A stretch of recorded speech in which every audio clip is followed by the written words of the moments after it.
はい。はい、こんにちは。多聞丸のカンコレ、多聞丸です。今日も、カンコレ楽しく、配信していきますので、よろしくお願いします。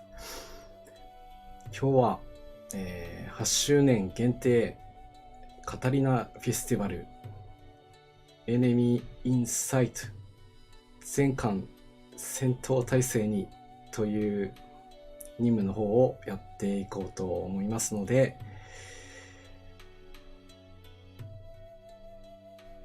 このカタリナに乗ってるね、イデヤさん、こんばんは。イデヤさん、こんばんはです。今日もよろしくお願いします。この、カタリナに乗ってる、こんばんは。妖精さんは秋津島と、あと誰なのかな、金谷さん、こんばんはです。いや最近はちょっと時間早くてすいませんでした。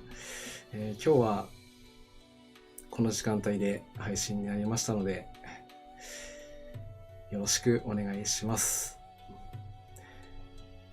早い方ですとね、もう任務の方は終えて、今週ですね、8日からまた新たな作戦が開始されるということですから、その準備に余念がないのだろうと思います。私の方でもこの任務が完了すれば、あとは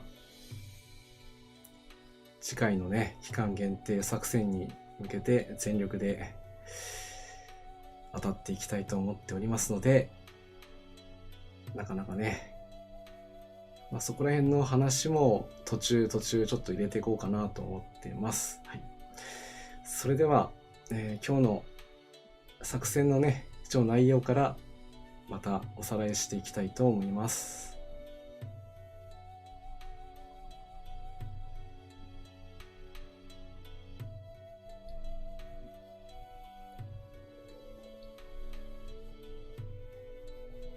さくら、イリスさん、こんばんは。桜アイリスさん、こんばんはです。今日もよろしくお願いします。いや今日もね、みんな集まっていただいて本当にありがとうございます。だいぶね、暖かくもなってきましたけど、朝と夜はまだまだ冷えますので、体調管理にはね、気をつけていきたいです。はい、それでは本日の任務ですね。8周年限定任務、期間に軽巡洋艦またはフレッチャー、随伴駆逐艦、解剖艦計3隻以上の配備の艦隊で、南西諸島沖、製油所地帯沿岸、南西諸島防衛線、キスト沖の1マイナス2だけ残して、クリア保有です。カタリナ任務。金谷さんはもうそこまで進んでるんですね。カタリナのね、選択任務になってるので、カタリナを取るのか、カタパルトを取るのかっていうところがね、ちょっと難しい判断になろうかなとは思います。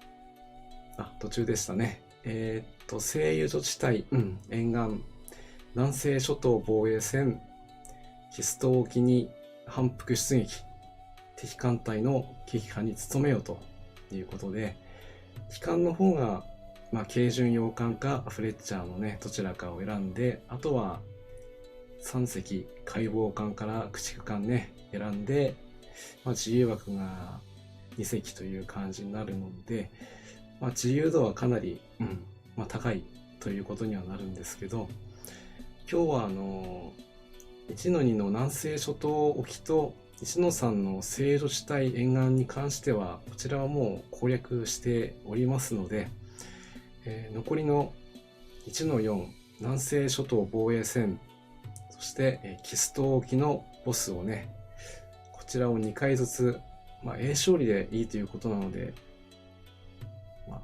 多分ね、私の中では1時間くらいで終わるんじゃないかというふうに思っているんですけど、まあ、キストは何が起きるかわからないので、そこをね、ちょっとね、不安ではあるんですけども、それでは今日の最初の、南西諸島防衛戦、早速行ってみたいと思います。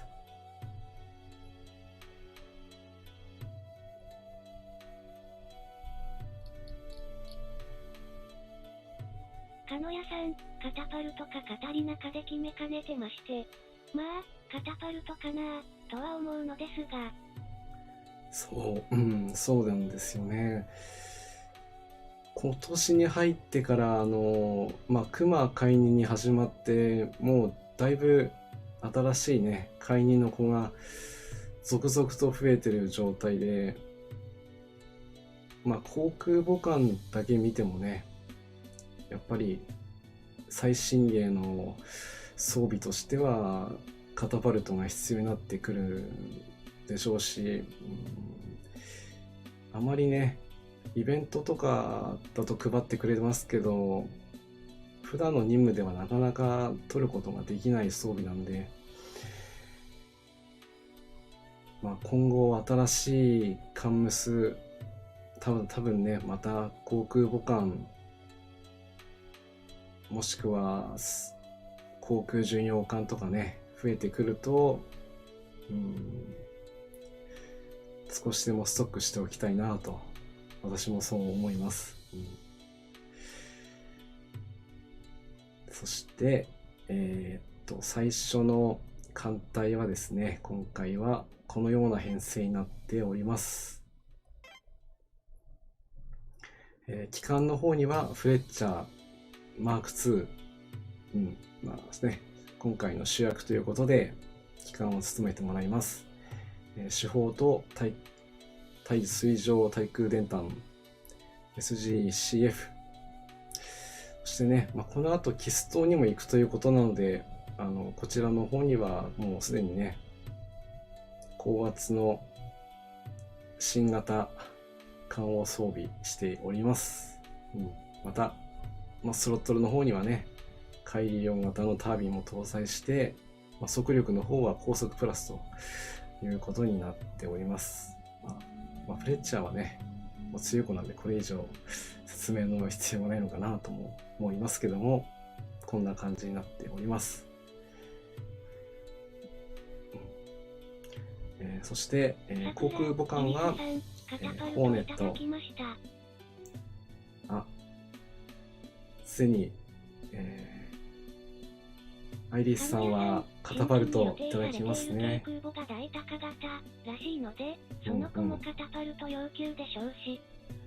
そうですね。もうアイリスさんはカタパルトをねもうゲットされてるということですから、新しい新規のそうですね対応型の子だと思いますね。今日はそこの話をねしようかなとちょっと思ってて、1000回といいますか、先日ファミ通でね、8周年特集ということで組まれてました。今回それがちょうど手に入りましたので、その中から何個か紹介をさせてもらって、その中にね今言われた対応型の子が含まれていますので、少し期待していただければなというふうに思います。そして編成の方に戻りますと、ホーネットですね。この子もね仲間になってもう半年になりますけども、やっぱりスペックがスペックというか搭載機数のバランスがねすごい優れてる子なんで、装備の方はね、このアメリカ製の艦船と艦鋼に当てはめてまず見ました。ちょっとね性能的にはこのパンケーキ以外はちょっとなんだけど、まあいいでしょう、大丈夫でしょう。スロットルの方にはまた分身法をね装備してあります。はい。そして今回目玉のね、日清を出すんですけど、今回からカタリナを搭載した船を海域に出して、航空戦を行った場合、カタリナ救助も行われるというふうに、アップデートが入っていたようなので、もしかしたら見れるかもしれないと思います。見れないかもしれませんけども、とりあえず今回日清にはねカタリナを2つ積んでもらってます。はい。この子に関してあとは秋津島と、カモイも積むことができるんですけど、戦闘力とかね考えますとやっぱりこの子になっちゃうなというふうになるんですけど、あと補助スロットルは、分身法ですね、装備になっております。でここからは駆逐艦なんですけども、島風、この子もこの後のね、キストの作戦にも出撃をしてもらいます。すでにその、仕様の装備になっておりますので、主砲とこの新型の高圧艦、そしてタービンを搭載しておりますので、すでに足の速さはね、立って速いもんだから最速になっております。史実においても、参加をしていたのはやっぱり最新鋭ということもあってね、電炭とかね、逆炭とかね、そういったものも搭載していたんでしょうけど、今回は火力担当ということで出撃してもらいます。そしてね、サムもこの子ももう仲間になって何年くらいになるのかな。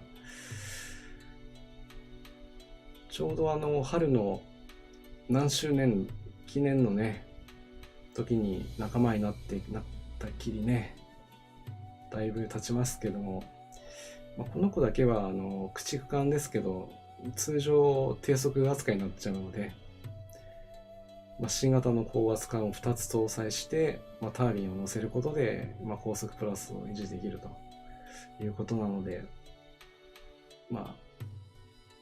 あまり戦闘の方にはただレーダーはね積んであるので、ここに期待ですね。はい、そして最後ジョンストン、こちらに関してはフレッチャーと、同型性能になるので、まだ買いにではないですけど、十分活躍できるでしょうという感じの6名で出撃になります。はい。いいね。いいね。よし。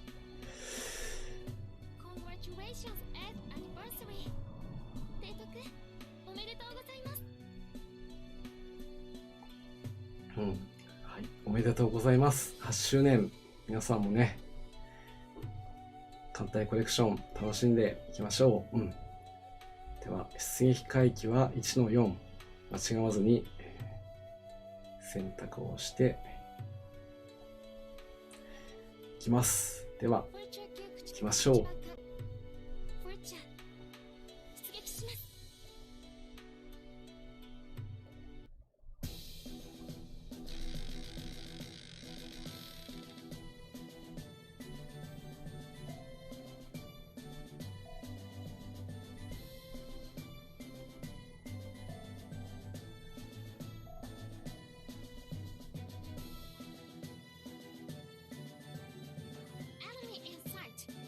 前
ライト。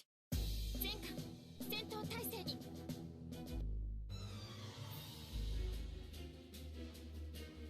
元より相打ち覚悟に。逃がさないわ。来たわ。準備について。みんな覚悟はいい？行くよ。ありゃ、敵艦発見だ。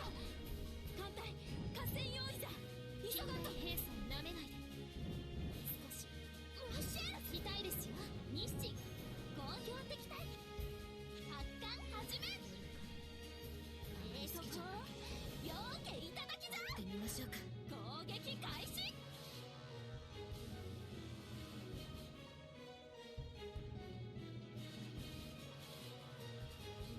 の戦い、ホーネットの戦果が大きいっていうの。もうそうなるか。ごめんねみんな。せっかくだからもらっておくけど、もちろんこれはみんなの戦果。シラスユです。オペレーションコンプリート。無事起動しました。はい、という感じでね、まずは、最初の戦闘が終了となりました。最後に白露が来てましたけども、ちょっとカットしちゃいましたけど、今の海域に関しては、一番最初に、カンコレを始めた時に、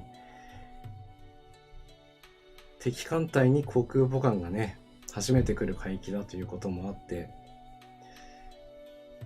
そこまではね、駆逐艦もしくは、軽巡洋艦の編成で、戦ってきたんですけど、ここからは、重巡洋艦、もしくは、軽空母、水上魚母艦、そういった艦種が、陣容に入ってくる時期でもあるので、そこら辺を試しながらやって攻略をしていくようなところの海域になってるんですけども、ルート固定がちょっとできないというね、難点があったりもしたりするんで、それ以外は、今ご覧の通り、連動と装備が整っていれば、攻略はさして難しくはないというふうに考えています。最初、この海域攻略する前にですね、前にもやったんですけど、潜水母艦をね、入れると、上の方のルートで固定されるっていうのがあったりもしたりしたんで、最初はそれをやろうかなと思ったんですけども、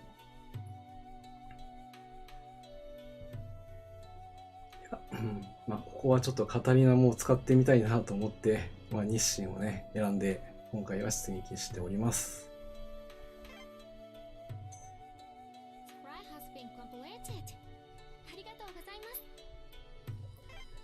ます。一応カタリナに関しては、偵察機ではあるんですけども、先ほどもちょっと紹介しましたけども、日清、鴨居、そして秋津島がね、積むことができます。ただ、積むことができてもね、実際の戦闘力は全くないですからね。見ての通り、カタリナの数は1しかないので、あくまで、カタリナ救助が見れるかもしれないと思って、今回ね、出しているような感じでした。ちょっと相手の戦力もね、そんなにないんで、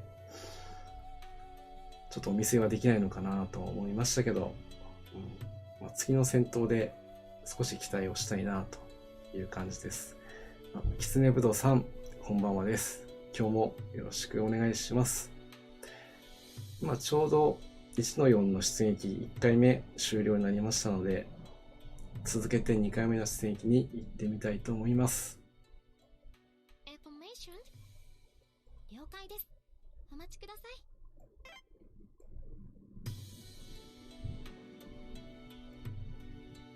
フォルチャー級駆逐艦1番艦フォルチャー出撃します。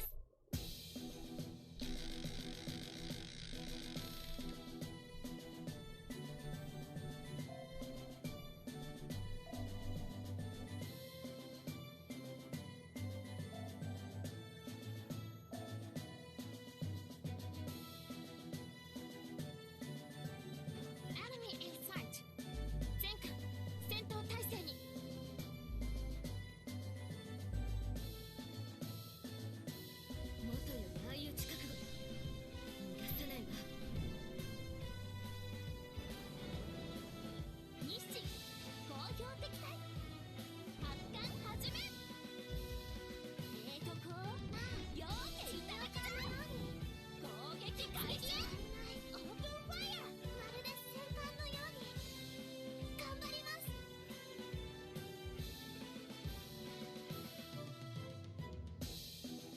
この戦い、ホーネットの戦果が大きいっていうの？もうそうなるか。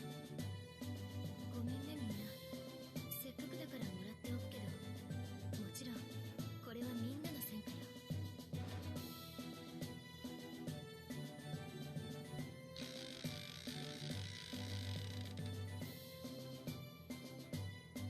Everything is going well.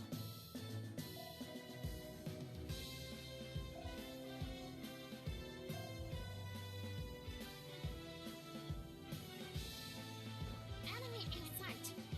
全艦戦闘態勢に。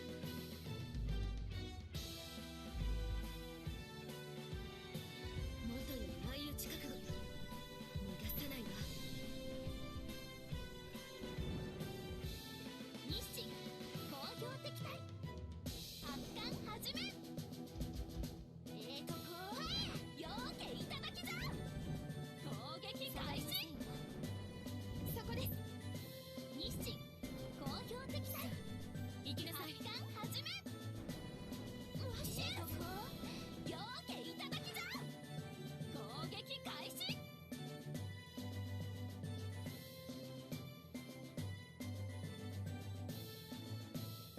なんじゃ、わしが一番活躍したんかね。まあ仕方ないね。わしはいろいろと出来がええけんな。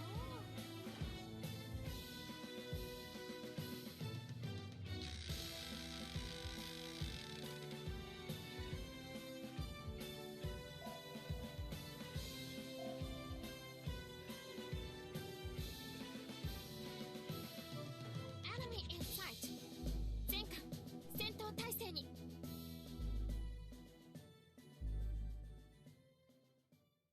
さあ始めましょうか。ホーネット攻撃隊発艦始めなさい。日清工業敵対発艦始め。こうようけいただきじゃ。攻撃開始。なめないで。まるで戦艦のように痛いですよ。頑張ります。あまり好きじゃないけど踊りゃーってみましょうか。突撃よ。オープンファイヤー。酸素魚雷いっちゃって。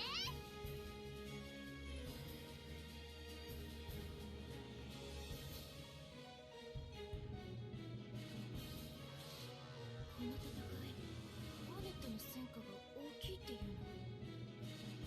もうそうなるか。ごめんねみんな。せっかくだからもらっておくけど、もちろんこれはみんなの戦果よ。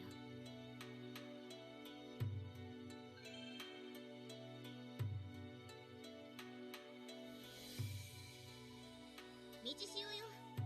私なんでこんな部隊に配属されたのかしら。はい、みちしおちゃん、よろしくね。これで、無事に任務の方が進捗できましたね。無事帰投しました。では、任務は現在、これで、80% ですね、なっておりますので、あとはキスト沖の攻略ができれば、このカタリーナフィスティバルも一応完了ということになります。今の戦闘で、見てもらえたと思うんですけど、カタリナが接触率が、高い、割合高いのでね、制空権を取っていれば、こちらの艦隊のね、攻撃力も向上するという使い方ができます。今回はちょっとそれを試してみたくて見ましたね。ちょっとカタリナ救助は出なかったので、もうちょっと強い相手と戦った時にお見せできると思います。はい。ということで、まずは南西諸島防衛戦クリアとなりました。みんなお疲れ様。あ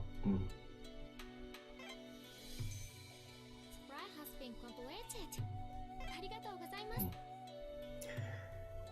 す。それではここでね、一回いつもの、コーナーをさせてもらおうかなと思います。今日の、グッズ紹介のねコーナーを始めていきたいと思いますので、少々お待ちください。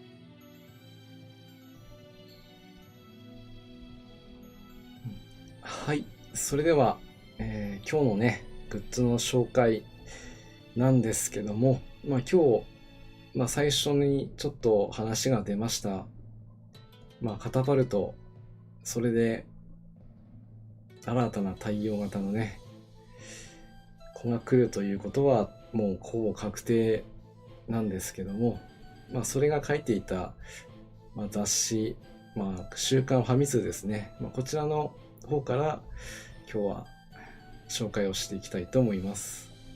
はい。いや、最初は通販で買おうかなと思いますけどね。基地航空隊で出撃した時のみですかね。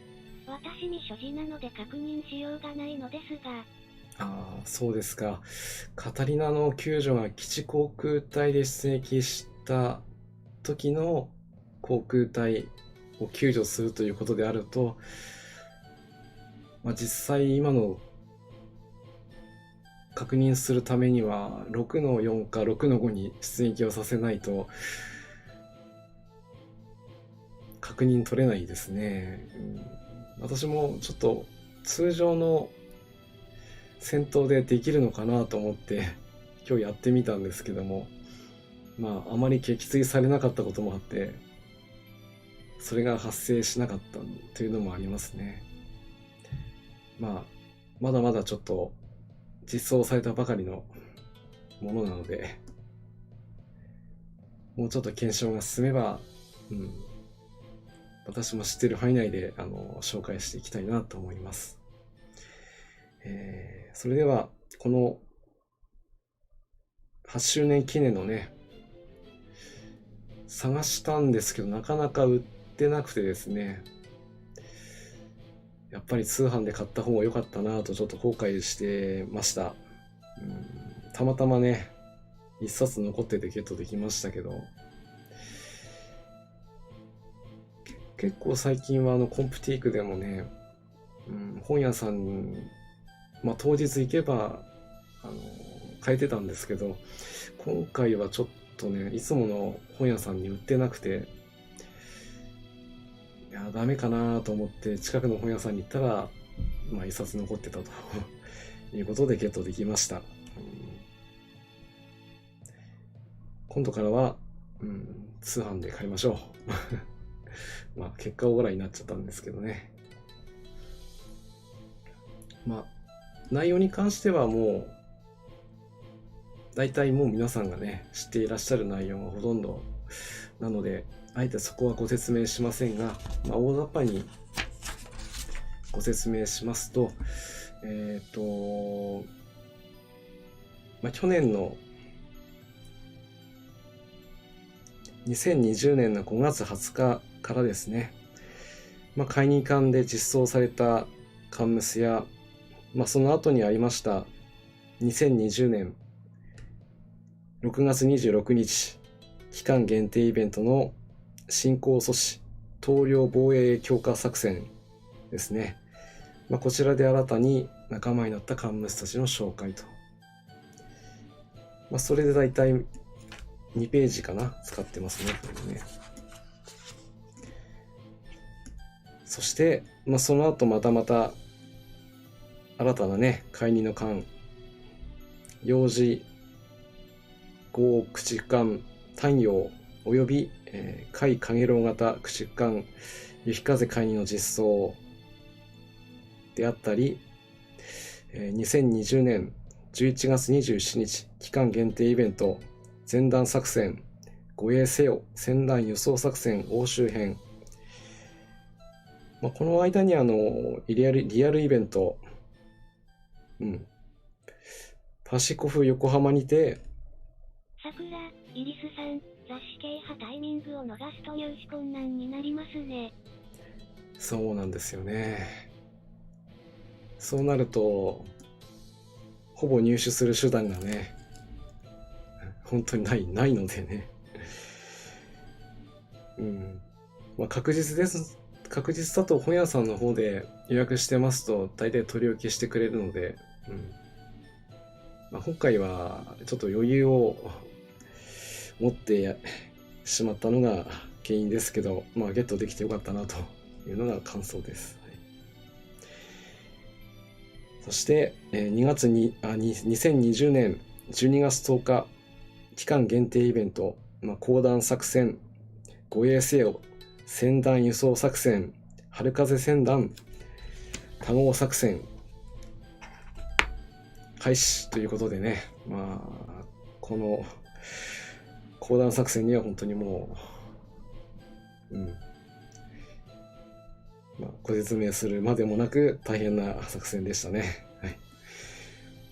その後で、また新たな会に、海藻、熊形巡洋艦ですね。ちょっと、あんまり解任の艦が増えちゃって、影が薄くなってしまいましたが、熊もね、この段階で解任の戦力アップが図られてますので、おそらく次回のイベントは水雷戦隊の活躍が見込まれるので、熊もね、ここで活躍できるだろうと思います。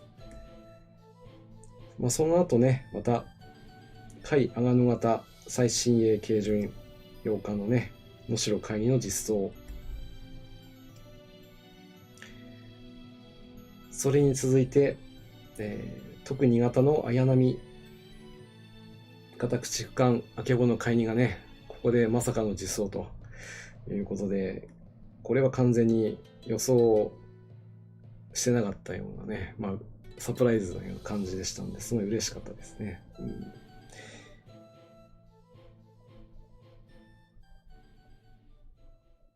その後もね、改装が続いて、海藻航空巡洋艦最上海2および最上海2特のね実装にもつながってきておりますね。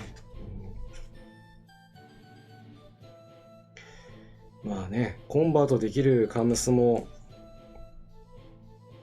これ全部は読み上げませんけど、現在16種類もあるということなんで、これをねその都度コンバートしてると資材が大変なことになりますけど、私の方では熊野と鈴谷だけは2セット持ってます。航空巡洋艦と、軽空母ですね。その他の子はそのままですね。よっぽど何か必要なことにならない限りは改装はあんまりしないつもりではいますけども、やっぱりなかなか改装するとね、また近代化改修もしなくちゃいけないし、難しいところではありますけども、でもね、こういった改装ができるということは可能性がまだあるということなので、どしどしやっていきたいなというふうに思ってます。あとはそうですね。遠征の方もちゃんと回した方がいいですよというね、アドバイスや、連動とかを上げるのに都合がいい、効率がいいだろうと思われる回帰の紹介等々が入っております。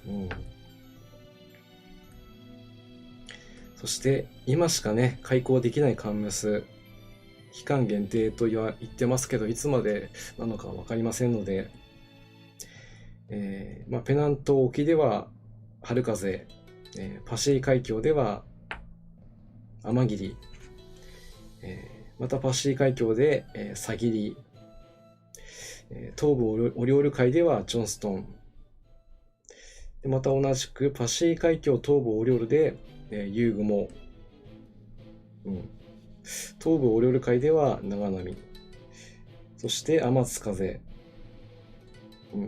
松葉もねここでドロップしますから、もしドロップできたらラッキーというふうに思っていただければなと。またね、大型建造でしかドロップ建造できなかった能代も今は沖ノ島沖でドロップができるということですから、これも何も知らないでいくとびっくりするかもしれないですね。あと目玉としてはやはり陣形でしょうね。6の1というとちょっと攻略するのが難易度が高い海域ではありますけど、まだ開港されてないのであれば、ぜひこの機会に開港を目指していってもいいのかなというふうに思います。また東部オリオール海では、新州丸、この子もね、イベント検定の子でしたけど、この時期を逃しちゃうとちょっとまたいつなるかわからないので、この子だけはね、もしまだの方はぜひゲット目指してもらってもいいのかなというふうに思います。そして、ここからはねちょっと画面を変えます。こちらの画像、今回のねファミ通の表紙になっている、太陽と新陽、そして、後ろに写っている子がいます。おそらくこの子は海陽だろうと思います。もともとの名前はアルゼンチン丸と呼ばれている、貨物船ということになってるんですよね。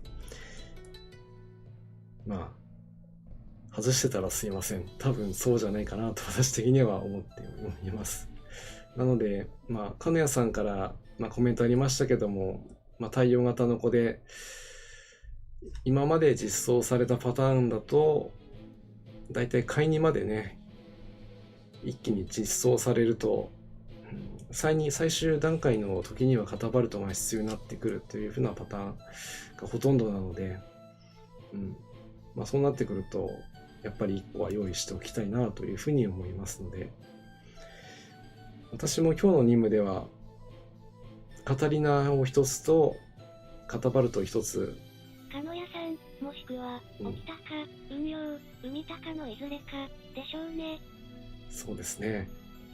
ちょうどのこの時期ですとね、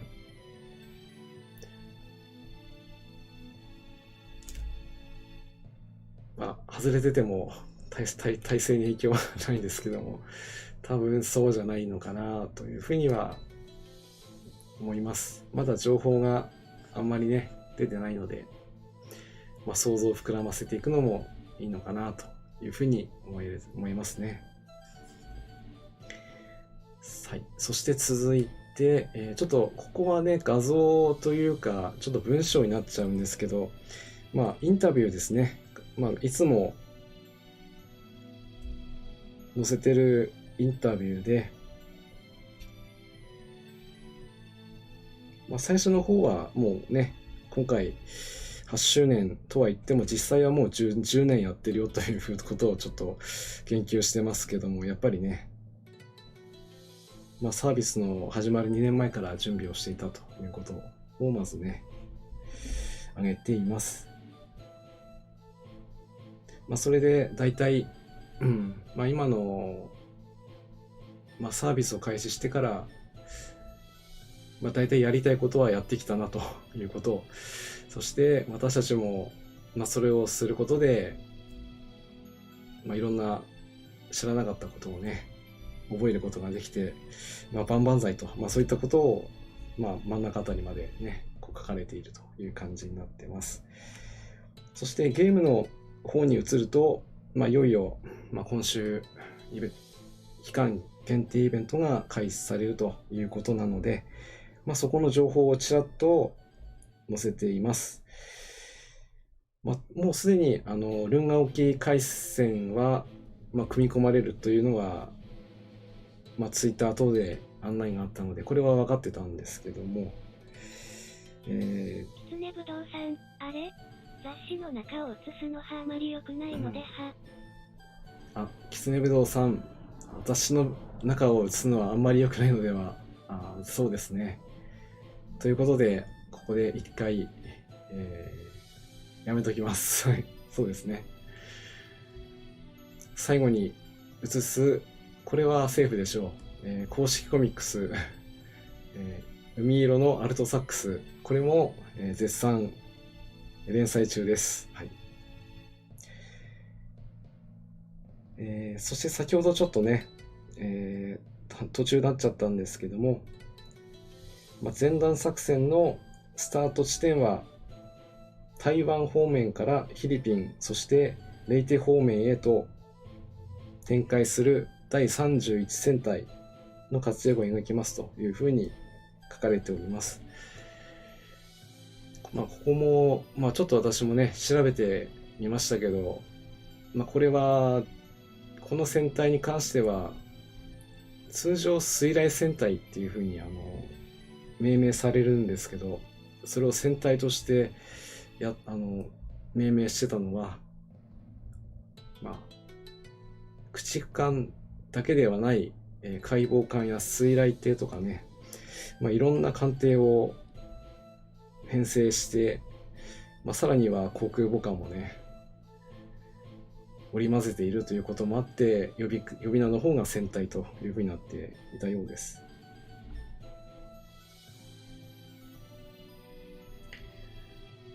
そしてここで、松型の駆逐艦をまたね、低型駆逐艦を一隻、実装するということを予定しているそうです。そして、それが終了した降弾作戦でいいのかな、これは。まだ前段作戦でソロモンというふうには明記されてますけど、その後の展開に関してはまだ特に記載がないので、このくらいにしておきましょう。はい。一応ね、先ほどちょっと流した中に、多分このビジュアルは松型駆逐艦の子なんだろうなというふうには考えてはいますけども、ここはあとはね、実際の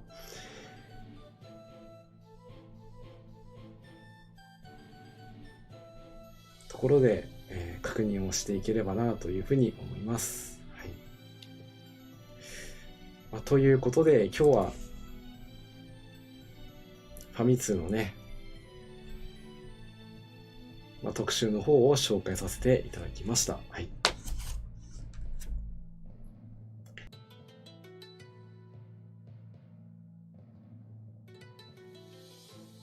鹿野屋さん、講談派ノーヒントだったかと。そうですね。金谷さんの言う通り、講談の方はおそらく今この段階でもまだまだ詰めているんだろうと。決まってはいるとは思うんですけど、今回カタパルトじゃなくて、カタリナを実装というか配ってるところを見ると、航続距離が10以内の、基地航空隊が届く範囲内の海域での戦闘が予想されます。果たしてどういう回帰になるのか、今からね、楽しみですね。それでは、続いて後段というかね、後半戦に入っていきたいと思いますので、少々お待ちください。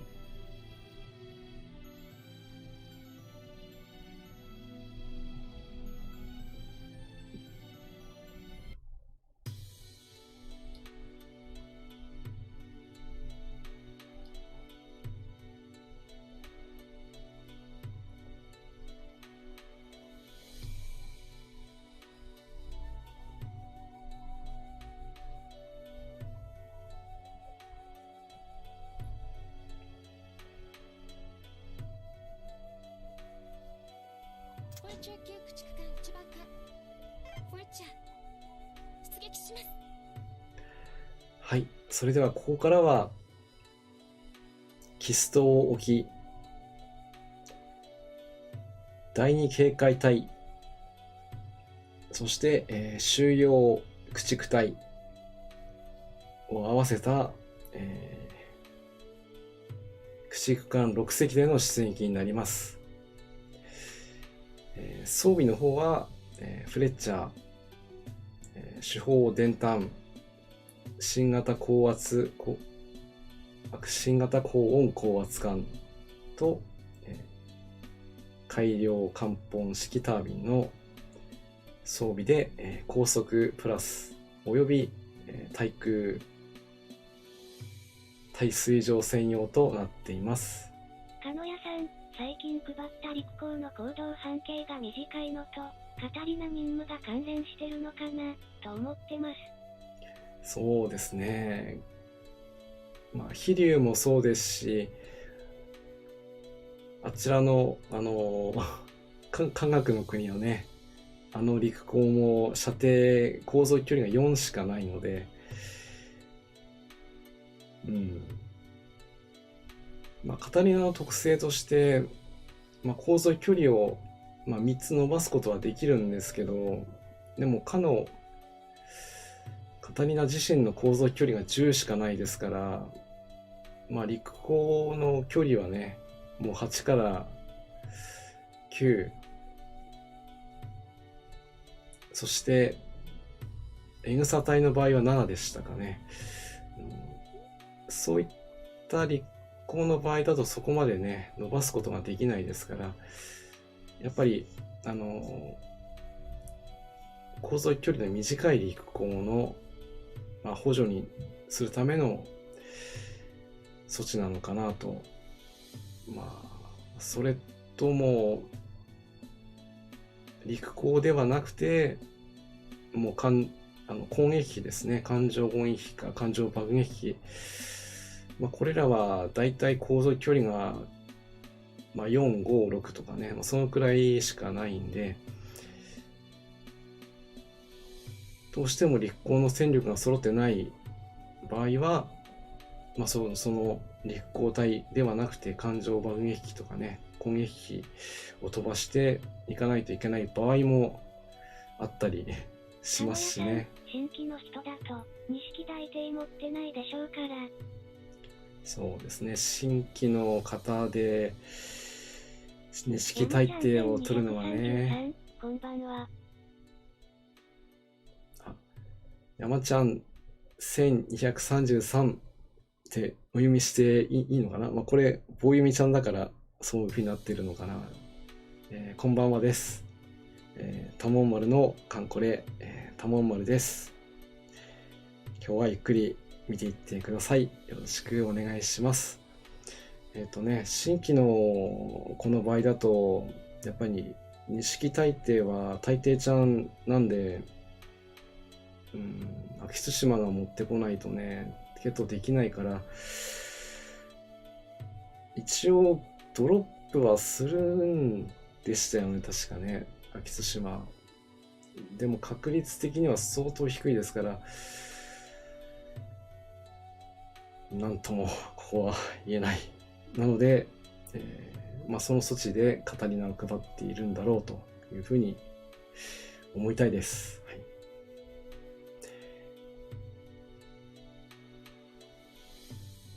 それではね、戦闘の方に移っていきたいんですけども、今回は、出役メンバーは全員高速プラス以上にしています。あとは電炭を一定数以上装備することで、ボスルートに乗るということなので、これでしたら比較的攻略も楽にできるんじゃないかなというふうに思って、装備してます。そしてここからはね、確か秋津島6-4泥だったかな。6-4はあそこは離島聖騎ちゃんがいるから、勝利で取るとなるとそれもまたハードルがね高いですよね。道中は大変ですし、あの子から S 勝利取るのは正直私もやった体感だと3回に1回取れるかなと思います。新規の人はそんなに陸港持ってないんじゃないかな。一応緩和されたとはいうことで、96式陸港でしたら、開発落ちします。私の体感的だとだいたい1割くらいちょっと変わったねレシピ回さないといけないんで、でも数だけ揃えるんだったらなんとかなるとは思います。ただあとそれから上位の一式陸港に変えていくという作業がねどうしても時間がかかっちゃうんで、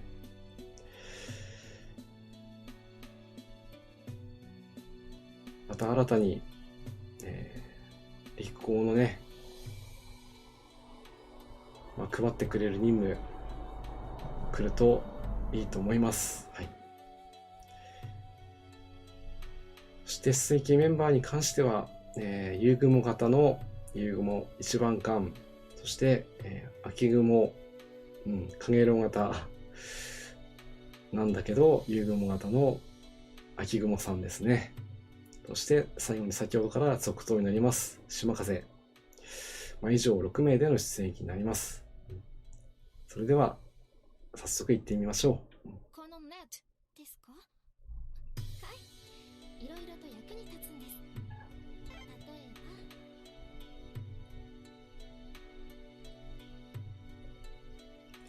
例えばキス島はね、ここまではね比較的艦隊の自由度があったんですけど、この海域になるともう大型艦は一切出撃させられませんので、大きくても軽巡洋艦までなので、だいぶ初めて来られた方は苦戦をするだろうと思いますけど、その代わり、ここで初めてね駆逐艦の性能ということを理解できるということでは大変いい海域だと思います。最初のルートの方も駆逐艦5隻であれば、このように一直線に行ってくれますけど、そうじゃないと早くもそれるということですから、ちょっと気をつけたいですね。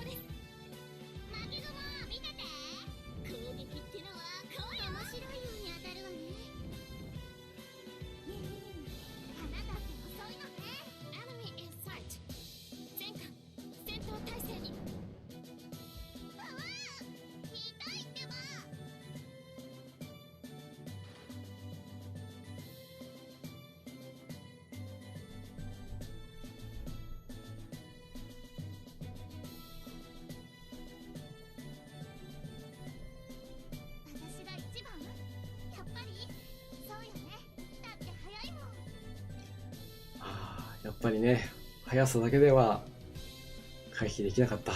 残念。大破しましたので、一回撤退します。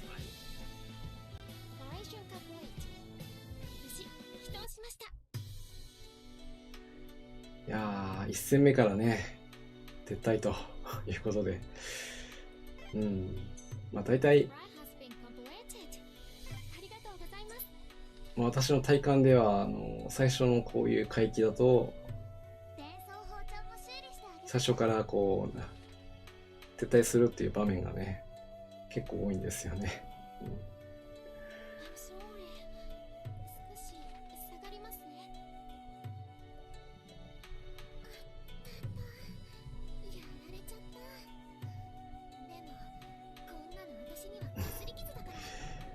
さてどうしよう。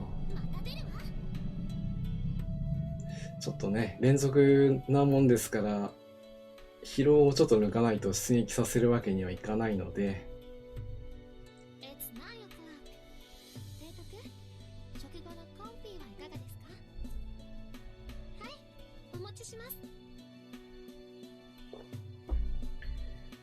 ここでね、ちょっと休憩をしたいと思います。まあ休憩というか、今日のね、何の日コーナーをここで入れていきます。はい。なので、少々お待ちください。ちょっと用意しますね。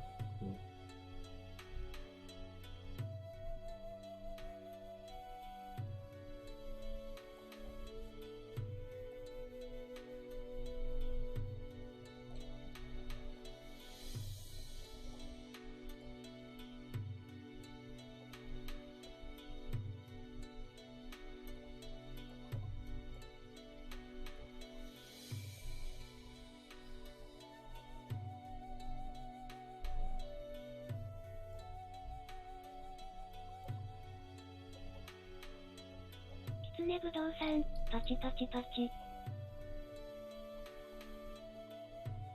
きつねぶどうさん、ありがとうございます。初手撤退でしたので、まだ攻略はできておりません。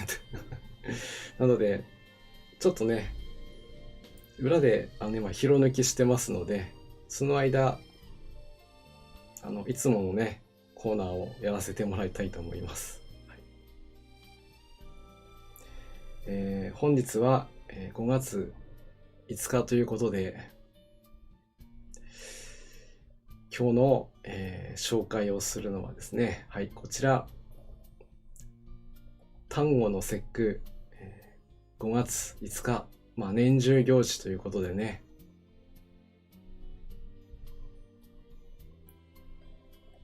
紹介をさせていただきます。はい。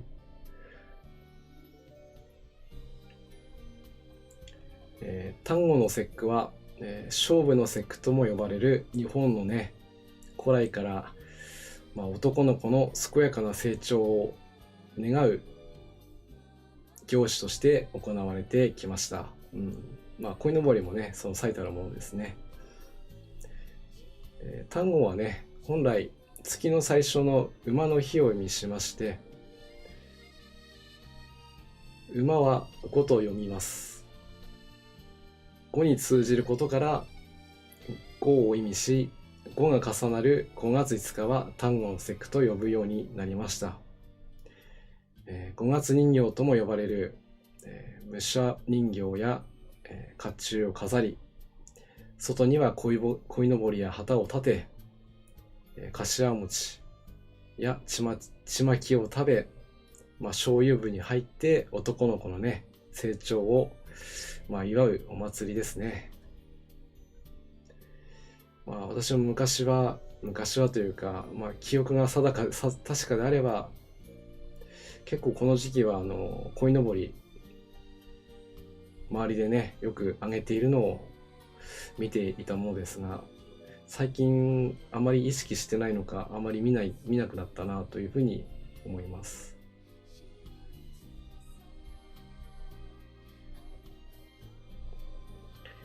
ね。まあ、端午の節句といったら、柏餅ですね。まあ、何かとちょっと、この葉っぱをちょっと食べるのはかなりハードル高いんで、食べたり食べなかったりするんですけど、皆さんどうですかね。私は可能であれば食べるんですけど、だいたい半分ぐらいは残しちゃいますね。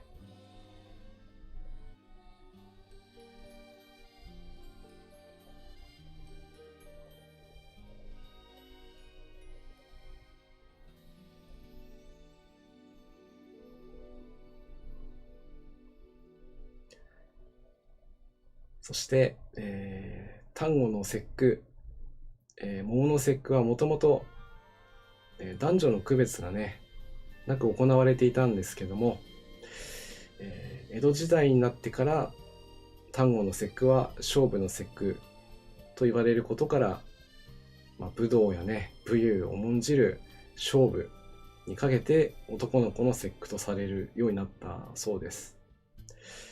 それと、対になってひな祭りは、飾られるひな人形は女の子に属するものとされて、桃の節句は女の子の節句になったということで、もともと端午の節句は、子供の成長を祝う、そういった意味合いが強い。でも、結局のところはどちらもね、同じ、成長を祝うね、お祭りということでされております。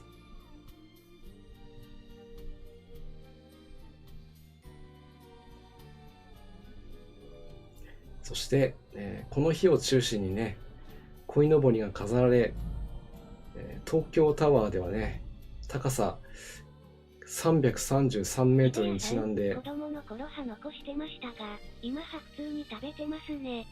あ、そうですか。子供の頃はね、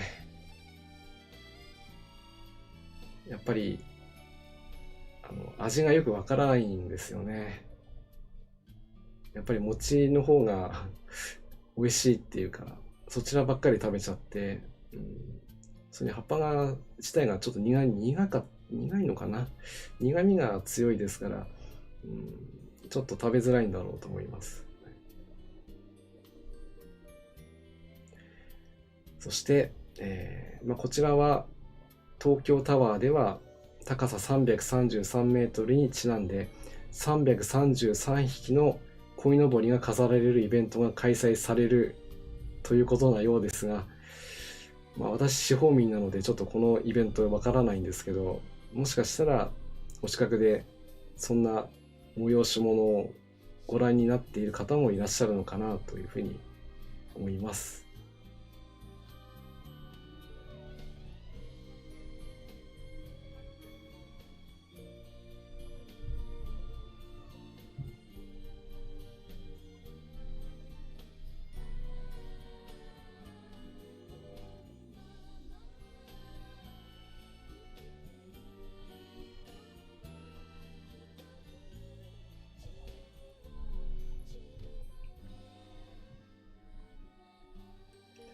ということでね、こちら、5月5日の年中行事ですが、端午の節句ですね。まだ私もこの年ですから、鯉のぼり立ててみたいともちょっと最近思わなくなっちゃったんですけど、大丈夫かな。確かまだ実家の方にあるはずなんですけども、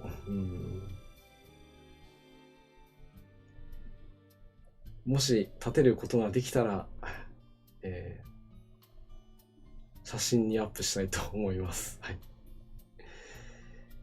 ということで、本日はね、こちらの端午の節句紹介させていただきました。はい、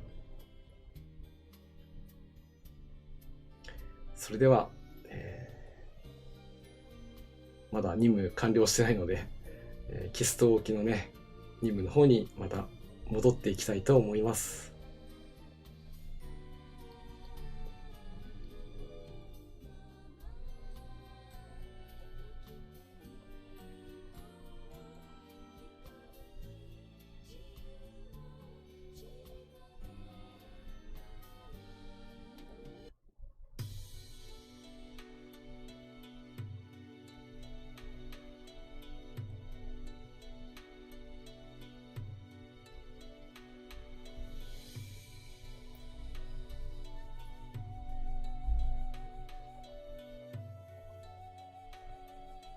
フォルチャー級駆逐艦1番艦フォルチャー出撃します。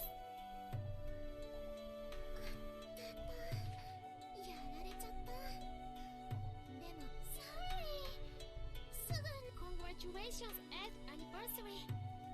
提督おめでとうございます。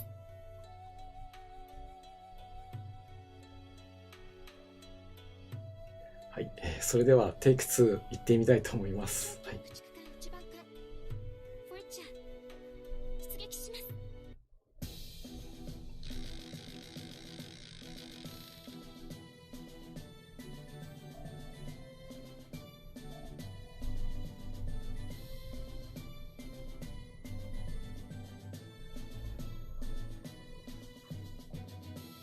Enemy in sight。全艦戦闘態勢に。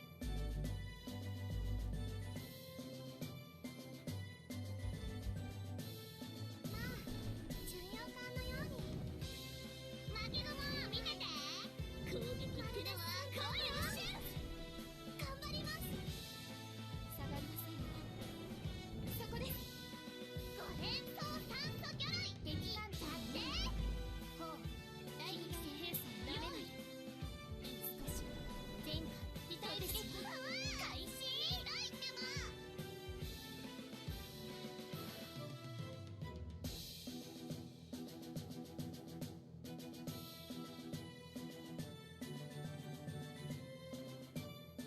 提督、私を選んでよかったでしょ。もちろん後悔させないわ。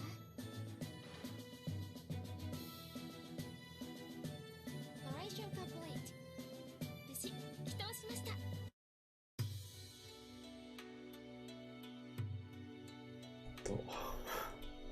はい、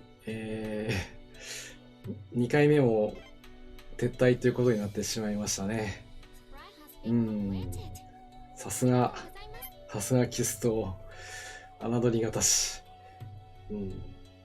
ここまで苦戦するとは思わなかったな。伝送包丁も修理してあげなきゃ。これは仕方ないですね。仕方ないので、ちょっと気付けをします。なので、すいません。ちょっと、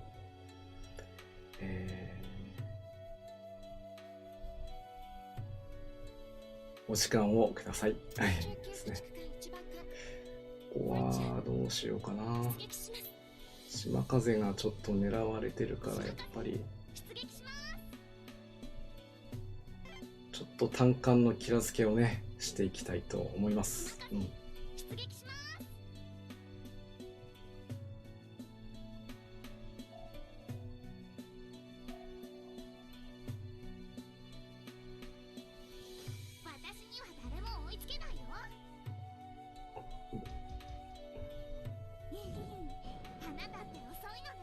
さくら、イリスさん、先生来撃できる形順入れた方がいいです。そうですね。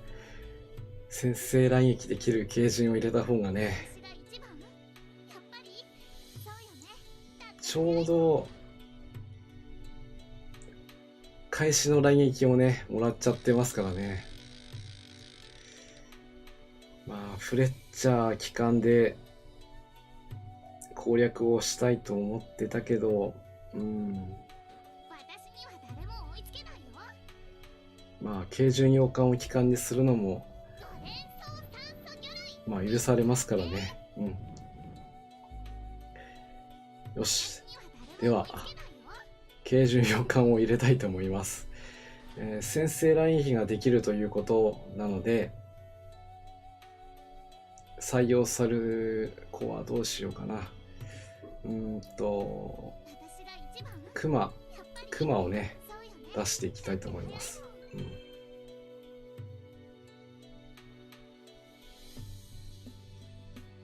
鹿野屋さん、イベントに向けて支援用の娘のキラ付けしないと。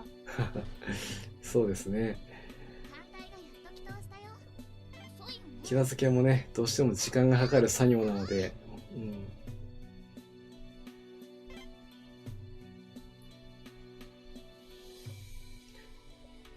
時間がありましたらね、支援艦隊のキラ付けやはりした方がいいですよね。あとはそうだなというのも。本気でいきます。ついに8周年だそうです。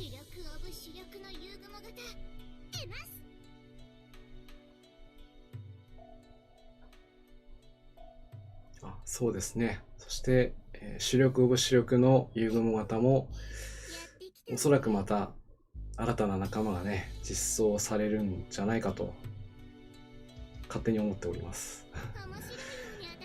うん、本当にね、このユーグモ型、多分全部実装するつもりなんだろうなというような意思をね、感じてるので、まあ、ちょっと入手難度が難しい子もやっぱり中にはいたりするのでね、まあ、できる限りイベント期間中に仲間にできるようにね、頑張っていきたいなというふうに思っております。敵艦隊ミユ砲大激戦用意敵艦隊ミユ全砲と大激戦開始全艦突撃開始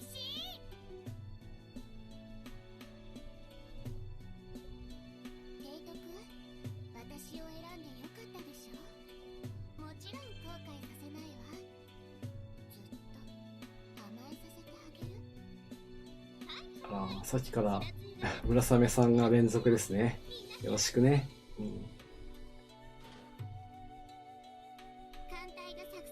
鹿野屋さん、やっぱルンガならカンナミですかね。可能性は高いと思います。まあ、ドロップ艦なのか開口艦なのか、そこがちょっと気になるところではありますけども。桜、イリスさん、カンナミですかね。どんな子になるんでしょうね。結構、まあ、巻雲もいるしな。まあでもキャラ付けは多分ね、いろいろ考えてるでしょうから。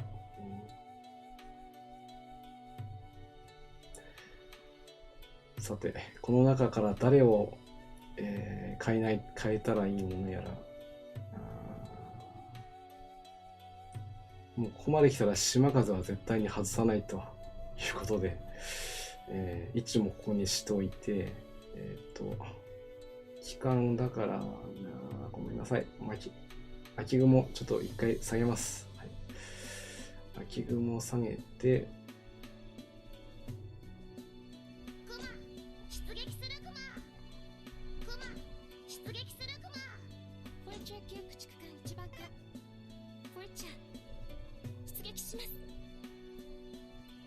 ここは、皆さんのアドバイスをね、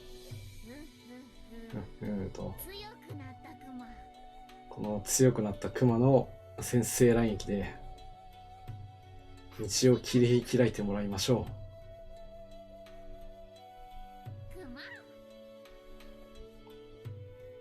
う。はい。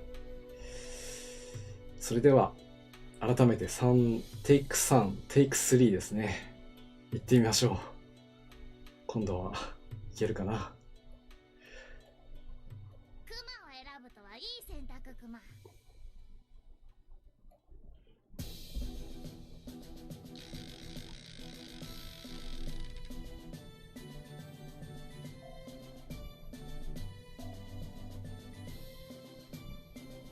鹿野屋さん、カンナミ、ノーザンプトンの2人が、どっちかがドロップ、報酬かなと、ルンガ沖屋線。桜、イリスさん、軽準8巻でなくても大丈夫ですよ。なるほど。鹿野屋さん、カンナミ、ノーザンプトンの2人はどちらかドロップで報酬とルンガ沖野戦、そこで2人を実装するっていう感じで来る可能性ありますね。あと、はい、軽準は聞かれなくても大丈夫ということでしたね。そうですね、フレッチャーを機関にしておけば問題なかったんですよね。やっぱりね、こう実際プレイをしてると、視野がね狭くなってきてしまって、まあ、事前にこう用意したことくらいしかね、やはり実践ではできないなと。なんかまるでこうどこかの、スポーツ漫画みたいな感じになっちゃうんですけども、まあ後でね思い返すとなんてことはないことなんでしょうけども、まあ、実際にこうプレイしている時にはもうテンパっているということなので、アドバイスありがとうございます。はい、次の出演日では機関をフレッチャーにして弾を洋館として出演機をさせていきたいと思います。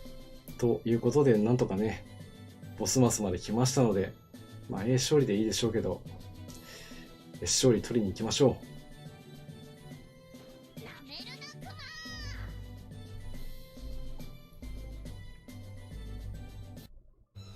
鹿野屋さん、昔は、軽順が機関指定だったんですね。93-2。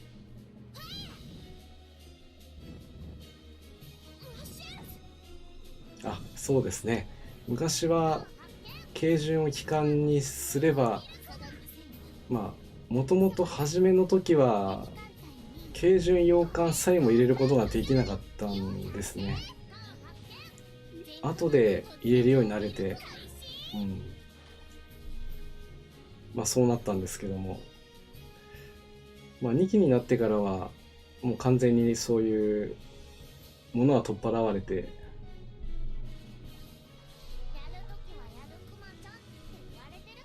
まあ機関指定にしなくても大丈夫にはなったようなんですけども、どうしてもその癖がね抜けないんですよね。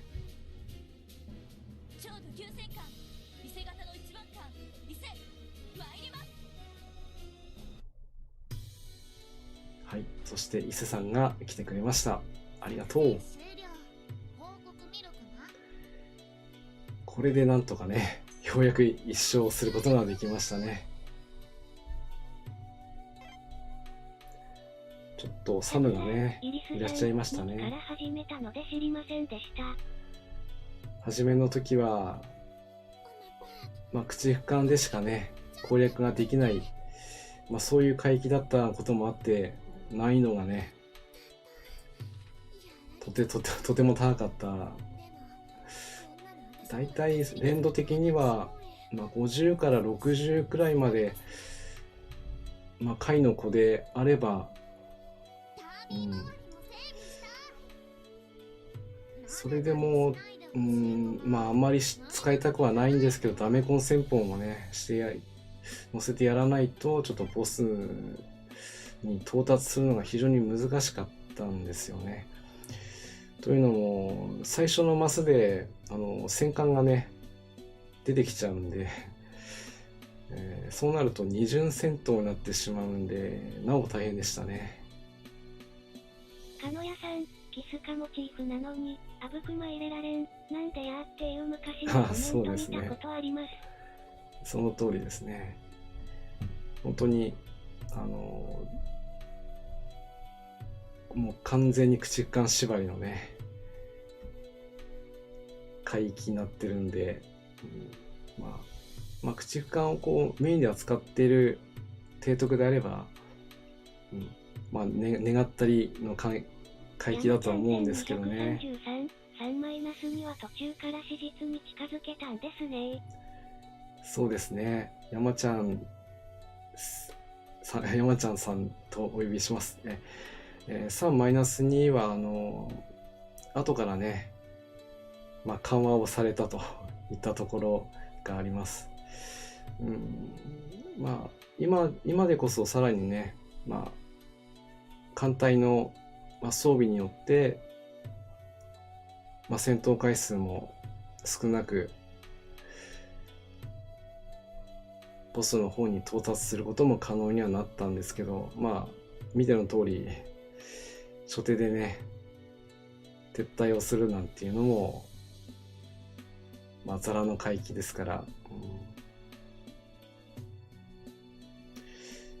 今回のこのカタリナフェスティバルになぜこの階級が選ばれたのかというのもちょっと気になるところではあるんですけども、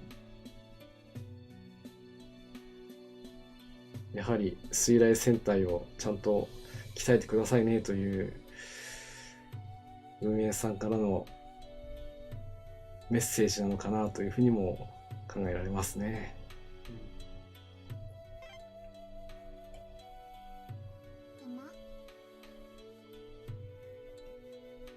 よし、クマもやる気が満点なのでね、先ほどのアドバイス通り編成の方をねちょっと変えましょうね。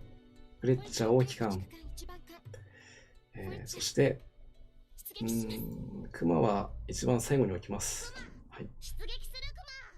あとはいいかな。このメットですか？はい、いろいろと役に立つんです。例えば。よし。それでは、テイク4ですね。4回目の出撃に行きたいと思います。キスト置き。でもね、多分苦戦するとは思ってたんですけど、ここまで苦戦するとはね、思ってなかったんですよね。出撃しま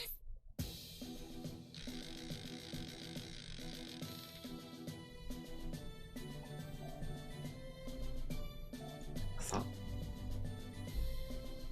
これで決着をつけたいまあそう考えているところですけど、どうかな。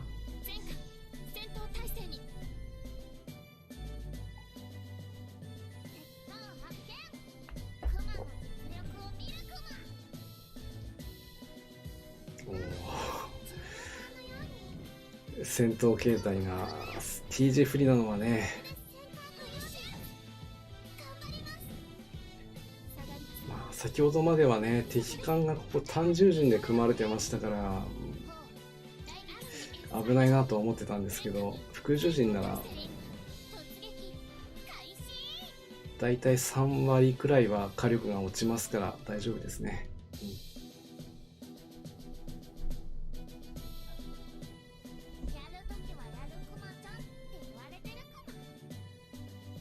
そして活躍していくクマちゃんですね。ここでドロップか。このドロップはどうかな。あ、鳥海さんですね。鳥海さん、結構この子はね、女性に人気らしいですね。ちょっと関係ないんですけども。よし、まずは初戦突破。そしてルートの方がちょっと先ほどとは違う感じになりまして、渦潮に乗ってここから北上していく。天佑我にあり。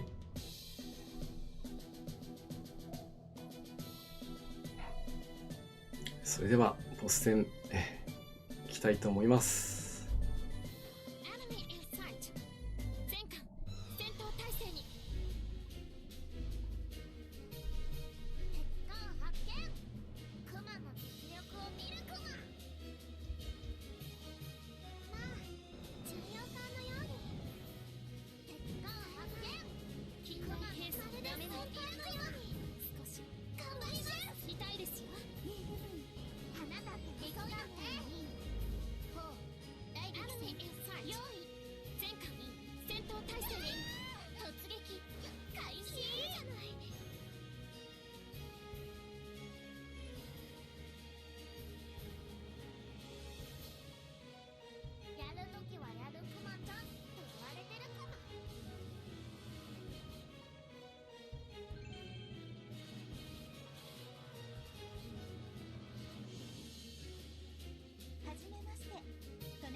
はい、ちくまさん、よろしくお願いします。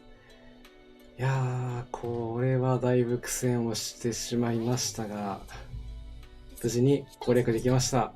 皆さん、お待たせしました。そしてありがとうございました。はい。いや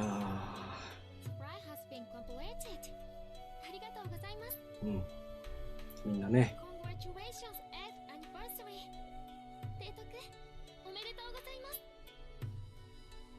ということでね、今日の、任務も無事に終了することができましたので、任務受領の方に入っていきたいと思います。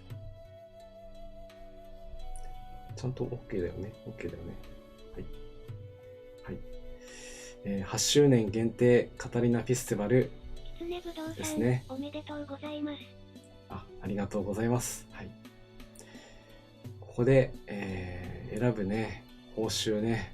さくら、イリスさん、任務オツでした。ありがとうございます。ね。だいぶ苦戦もしてしまいましたけども、かのやさん、任務パチパチパチ。完了することができました。ありがとうございます。最初の報酬については、カタリナをね、まず選んでいきます。そして、こちらの2番目の方では、先ほどね、ご意見がありましたけども、私もそんなにカタパルト余裕があるわけではないので、今回は姿勢カタパルトを選んでいきます。ありがとうございます。はい。山ちゃんさん、名前書いてもらったんですね。ありがとうございます。はい。それでは、カタパルトを選ばせていただいて、報酬の方は、燃料が888、弾薬が888、そしてカタリナですね。私の方ではこれが3号機ですねになります。そして姿勢交番カタパルトいただきます。はい、これでね、一応私の中での任務、期間限定任務は全て完了となりました。いやー、結構任務がね増えてますから、その都度その都度やっていかないと追いつかないので、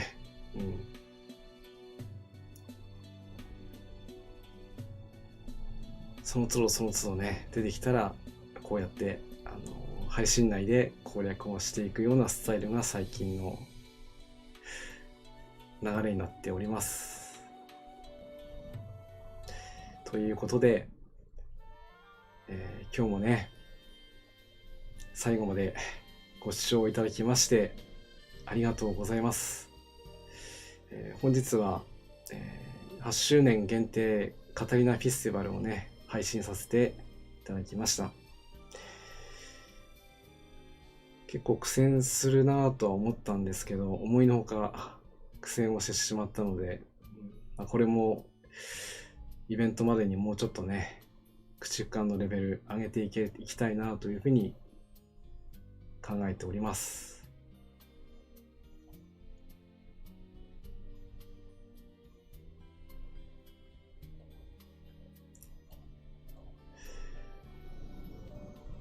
本日は、カタリナフェスティバルを、配信させていただきました。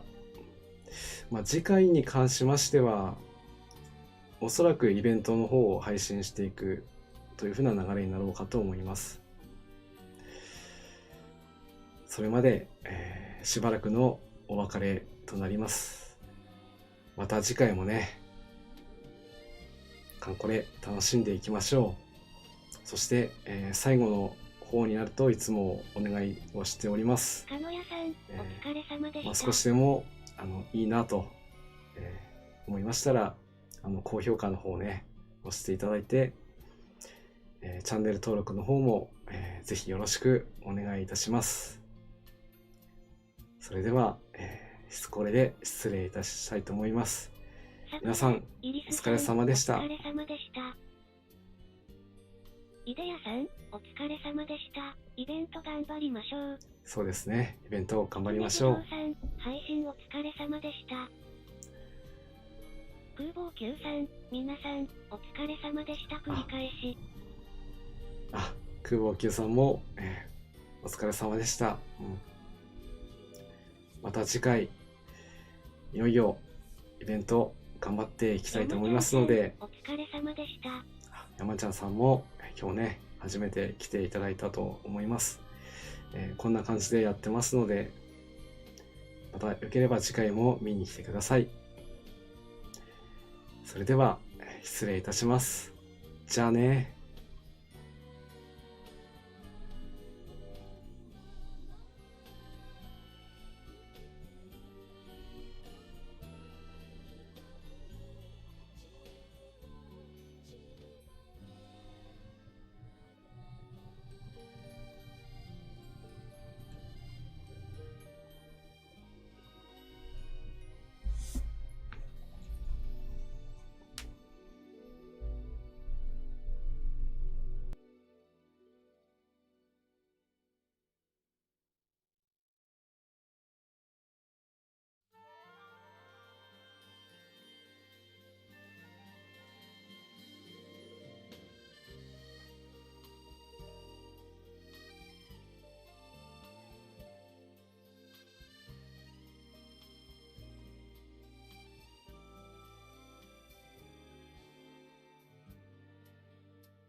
多聞丸のカンコレさん、皆さん、お疲れ様でした。次回もよろしくお願いいたします。